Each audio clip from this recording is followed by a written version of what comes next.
anti-Semitism and to intolerance. And when the nations of the world last convened before 9/11, they did so for the purpose of speaking out about racism. They came together ostensibly to fight hatred, and they met in Durban to set new standards of relationships and behavior behind each other to fight that disease.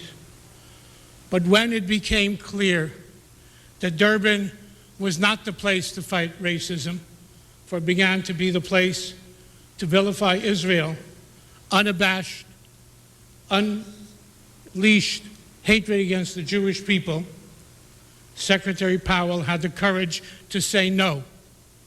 No to anti-Semitism, no to anti-Jewish rhetoric, and no to racism.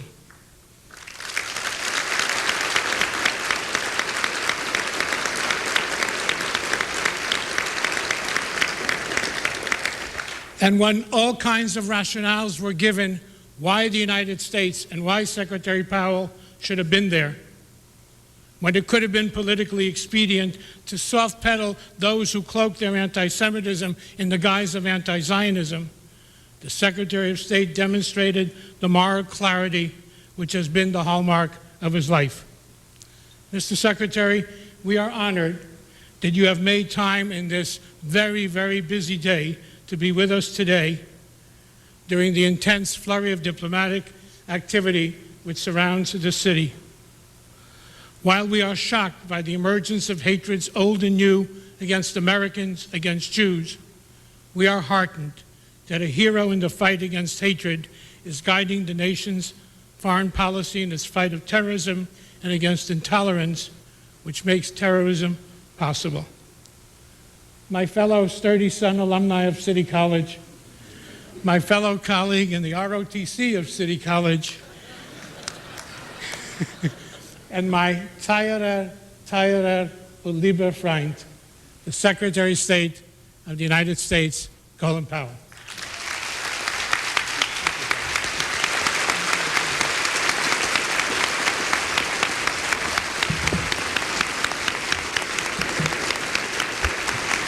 Thank you very much. Thank you.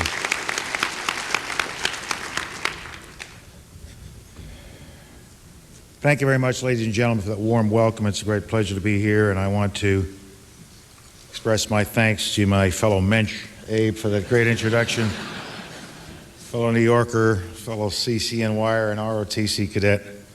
It is a very busy day for me, but I didn't want to miss this opportunity. I just finished a meeting with Prince Saud, the Foreign Minister of Saudi Arabia, and as soon as I am finished here, I will meet with Prime Minister Sharon.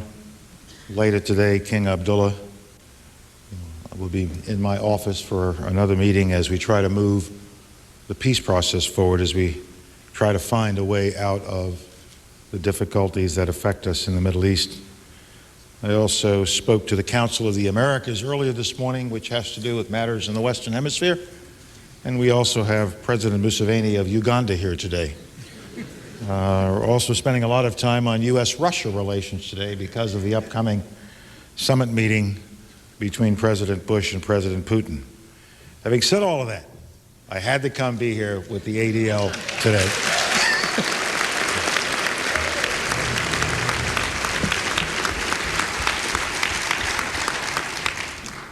I had to come be here because I wanted to express my appreciation not only to Abe and all of those up here at the table, but to all of you for the essential work that you do every day in promoting tolerance here at home and tolerance across the globe. The Anti-Defamation League and its work is desperately needed in a 21st century world that is still torn by centuries-old conflicts. A world where all too often differences of color, culture, and creed are treated as threats rather than as assets. The attacks of September 11th were a chilling demonstration of the extremes to which hatred can take human beings. People of every conceivable belief and background were killed. Some 3,000 souls from 80 different countries. We also saw how people of every conceivable belief and background reached out to one another, went to one another's rescue, prayed together, grieved together, went through this terrible experience together. And we saw how people of every belief and background answered President Bush's call for a global coalition against terrorism. As a nation, we can be proud that in the darkest hours of our rage, in the darkest hours of our grief, President Bush and the American people chose the path of responsible action. We did not lash out indiscriminately. President Bush stood up before America and all the world, and he made it clear that the perpetrators and abettors of the attacks were our enemies, not people of any particular faith or ethnicity. The President made it clear that worldwide terrorism is our adversary, not Islam. And to your everlasting credit, the Anti-Defamation League and other opinion leaders all across America did exactly the same thing. And when isolated acts of hatred did occur against members of our Muslim community, our Muslim brothers and sisters, we swiftly and strongly condemned them. Our law enforcement went after those who committed those ugly crimes. And our communities rallied to the protection of their Muslim members. America's principled response to September 11th speaks powerfully to the fundamental decency of the American people. It testifies to the human and civic values that all of us share as Americans. It's part of our legacy, it's part of our strength, it's part of what makes us so admired in the world. And it tells me that ADL's decades of educating the public about tolerance has had a real impact on the way people think and on the way people behave in our country. It tells me that ADL's inspiring work for nearly a century has helped our society develop habits of tolerance that overwhelmingly held up, even in the most traumatic of national circumstances. I am not going to stand here in front of you today and claim that September 11th made all the Klansmen and the skinheads and the anti-Semites and other hate mongers in our country see the light.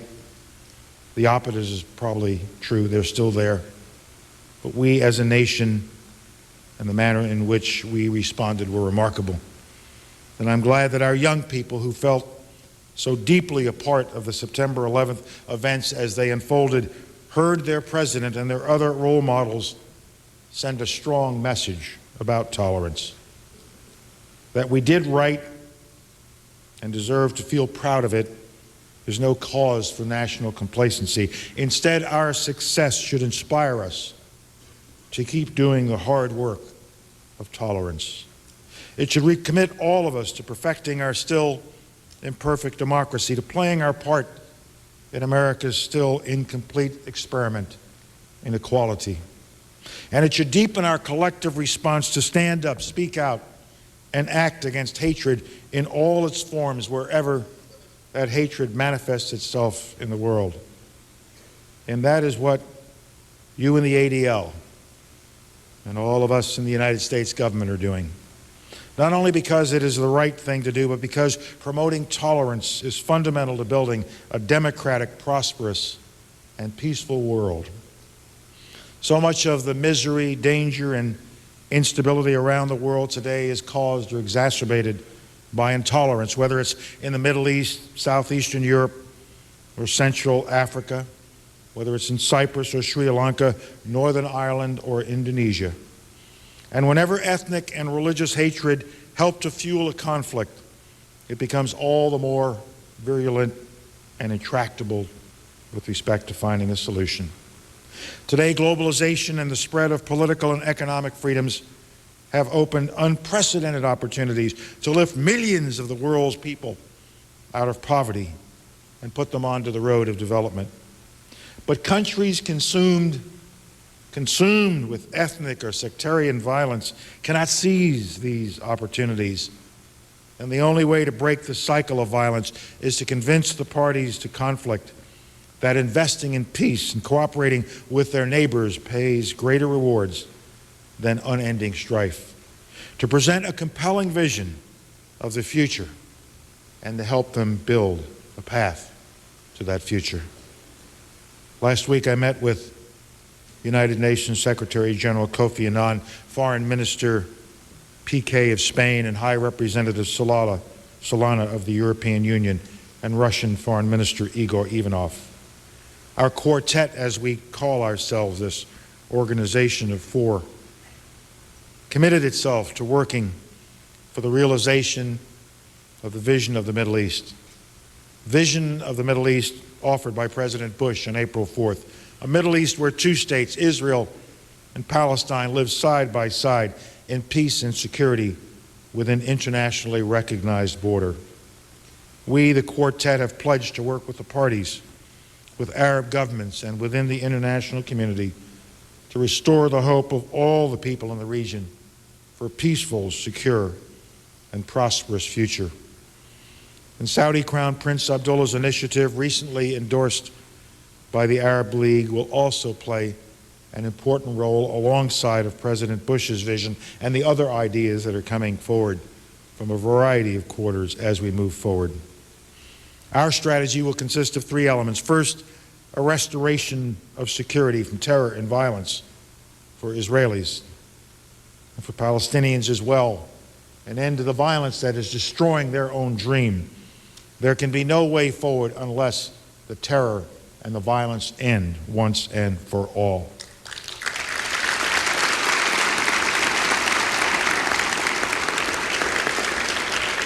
Second, we must address urgent humanitarian needs, and we must help build strong, accountable, democratic, market-oriented institutions for Palestinians as the basis for a vibrant state. Third, the promotion of serious and accelerated negotiations.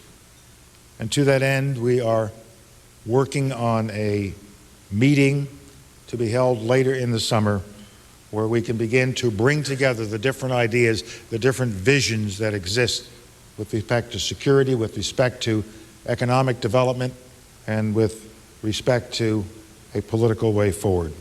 All three elements need to be integrated: security, a political way forward, and humanitarian and economic activity. It is crucial that the parties in the region end the violence. It is also crucial that they each have hope, both economic hope and political hope. Of course, the Middle East is not the only part of the world where we are working with contending parties and within the international community to support a just and lasting end to sectarian and ethnic conflict. I will cite only a few examples of the tolerance-promoting efforts in which we are engaged today. In Northern Ireland, we stand behind the Good Friday Agreement and the institutions it created to ensure that all communities have a say in their governance. In Cyprus, we are supporting the United Nations efforts and have promoted people-to-people exchanges to bring together youth from both sides of that divided island. In the Balkans, our military presence and diplomatic engagement and that of our allies and partners helps create the confidence needed for minority returns, people to go back to their homes. We have taken action against media that spew hate, and we are supporting enlightened journalists in the region who seek to dispel stereotypes that perpetuate intolerance. Indeed, the promotion of tolerance is part and parcel of our diplomatic activity worldwide. Our annual reports to Congress on human rights and religious freedom describe how well or poorly governments respect the fundamental freedoms of their people, including their treatment of citizens belonging to minorities. We do not just passively report once a year on our findings. Every day, all around the world, we work with foreign governments and their citizens to advance the development of tolerant civil societies, address inequalities, and establishment of the rule of law. And we make it very clear that America always stands up, will always stand up with the victims of hatred. Like all of you, in recent weeks we have been deeply concerned by anti-Semitic acts that have been committed in the United Kingdom, Belgium, France, Germany, and elsewhere. We have loudly and publicly condemned these crimes, as have national leaders and senior government officials throughout Europe. We applaud the government's concern for taking enforcement action and security measures, and we welcome the fact that the European Union's justice ministers issued a categorical condemnation of their own. All of these actions are important and necessary, but obviously more must be done by all of us to educate publics, especially young people. For them, the horrors of the Holocaust seem far away in time and distance. And that is why we have urged our partners in the International Task Force on Holocaust Education to work intensively not only with the 11 countries which already are members, but also with a widening circle of partner countries. We seek to develop programs to increase understanding of the Holocaust and its timelessness. This will help new generations adopt the values and behaviors that it can avert fresh tragedies. We are also working with the National Holocaust Commissions in the United States and 17 other nations to help countries confront their past and combat anti-Semitism and other forms of hatred in the future. Ladies and gentlemen, as Secretary of State, I must look at the world with clear eyes.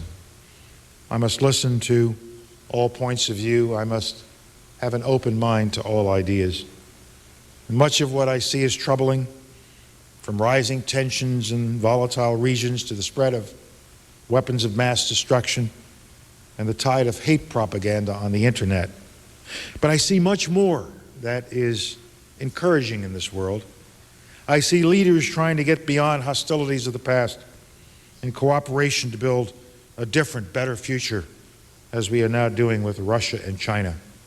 Two countries that were enemies for so many decades, but we are now creating friendships and partnerships with these two nations. I see societies struggling to create representative institutions that truly serve all of their people.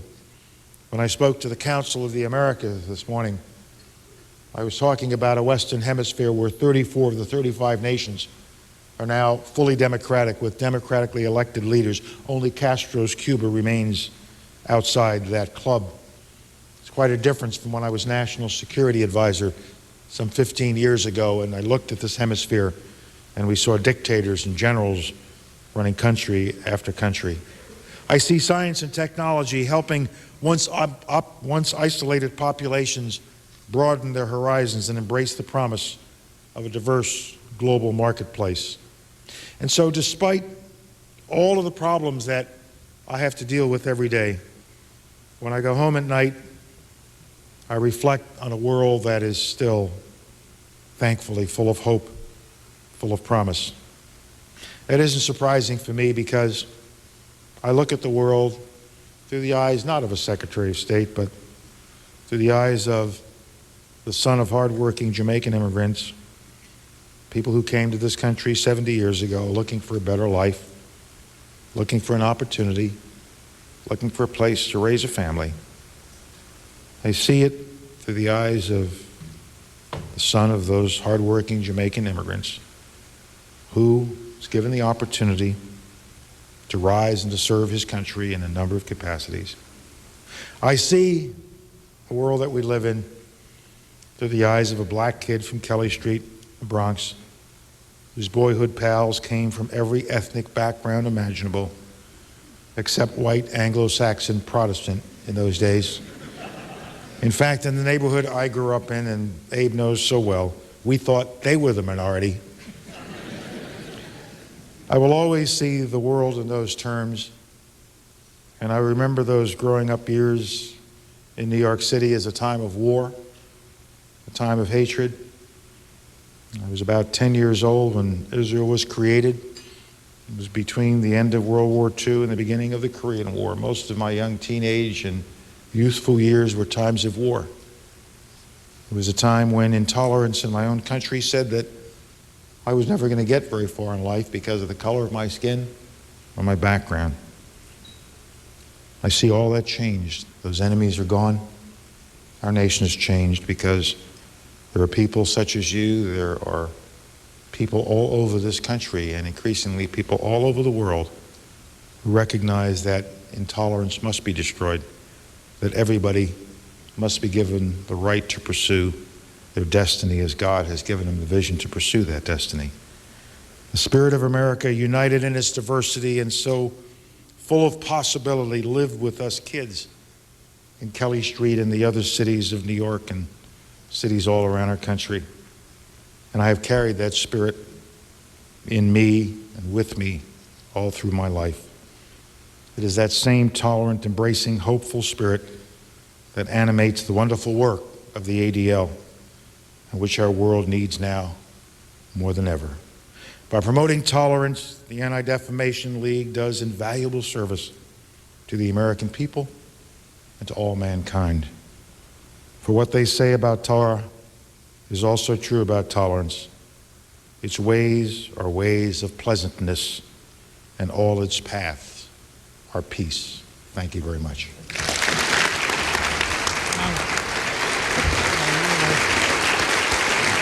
Love you.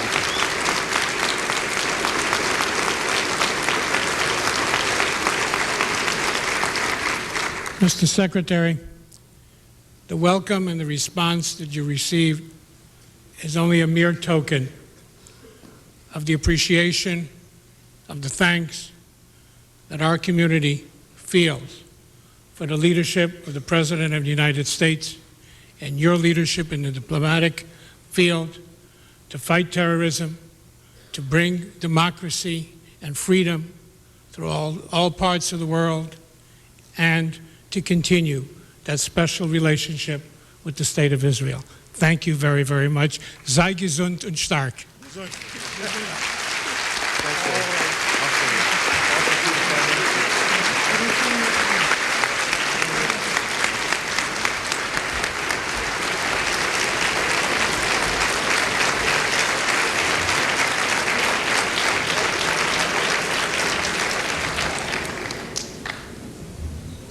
We're going to have a change.